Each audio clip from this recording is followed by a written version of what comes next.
Hi all అందరికీ నమస్కారం. Video చూసే ముందు జై శ్రీరామ్ అని కామెంట్ చేయండి.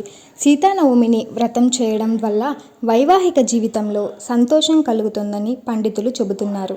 వైశాఖ శుద్ధ నవమి ఈ వ్రతం ఆచరిస్తే భార్యాభర్తల మధ్య ప్రేమ, అనురాగం పెరుగుతుంది. అంతేకాదు ఆమె ఆనందం, శ్రేయస్సును పొందుతాడు. సంతానం పొందాలనే కోరిక నెరవేరుతుంది. పాపాలు నశించి మోక్షం లభిస్తోందని పురాణాలు చెబుతున్నాయి.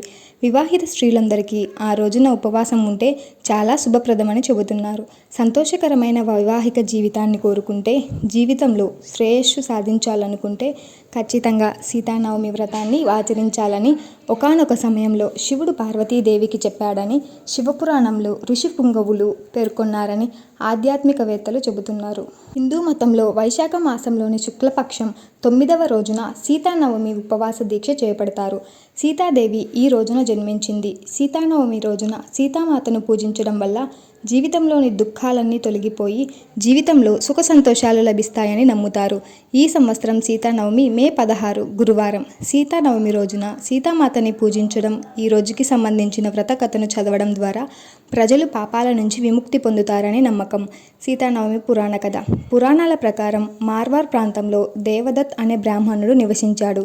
అతని భార్య శోభన చాలా అందంగా ఉంటుంది. ఒకవైపు బ్రహ్మ దేవదత్ పూజలు చేస్తూ పుణ్యకారాల్లో మునిగిపోతుంటే, మరోవైపు అతని భార్య శోభన మాత్రం ప్రపంచంలోనే తానే అందగత్తెనని భావించేది.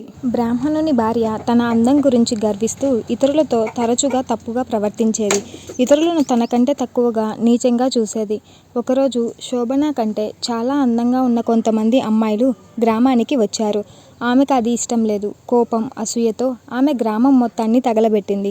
దీని తర్వాత కాలక్రమంలో ఆ బ్రాహ్మణి కూడా మరణించింది. తర్వాత 8 జన్మలలో ఆమె చండాలిగా జన్మెత్తింది.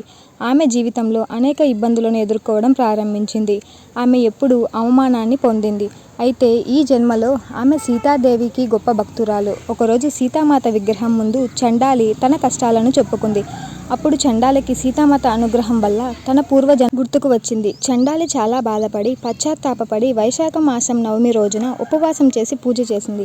సీతాదేవి భక్తికి సంతసించి క్రమంగా పాపాలను పోగొట్టుకుంది. అప్పటి నుంచి సీతానవమి రోజున సీతాదేవిని పూజించడం మొదలుపెట్టారు. ఈ రోజున ఉపవాసం వల్ల కలిగే ప్రయోజనాలు. ఈ రోజున వ్రతం చేయడం వల్ల వైవాహిక జీవితంలో సంతోషం కలుగుతుంది. భార్యాభర్తల మధ్య ప్రేమ, అనురాగం పెరుగుతుంది. అంతేకాదు ఆమె ఆనందం, శ్రేయస్సును పొందుతాడు. సంతానం పొందాలనే కోరిక నెరవేరుతుంది. పాపాలు నశించి మోక్షం లభిస్తుంది. వివాహిత స్త్రీలందరూ ఈ ఉపవాసం చాలా శుభప్రదంగా పరిగణించబడుతుంది. సంతోషకరమైన వైవాహిక జీవితాన్ని కోరుకుంటే, జీవితంలో శ్రేయస్సు సాధించాలనుకుంటే ఖచ్చితంగా సీతానవమి వ్రతాన్ని ఆచరించాలని పండితులు చెబుతున్నారు. Hope you all guys. మీకు వీడియో నచ్చినట్టయితే please do like, share and subscribe to my channel. Bye.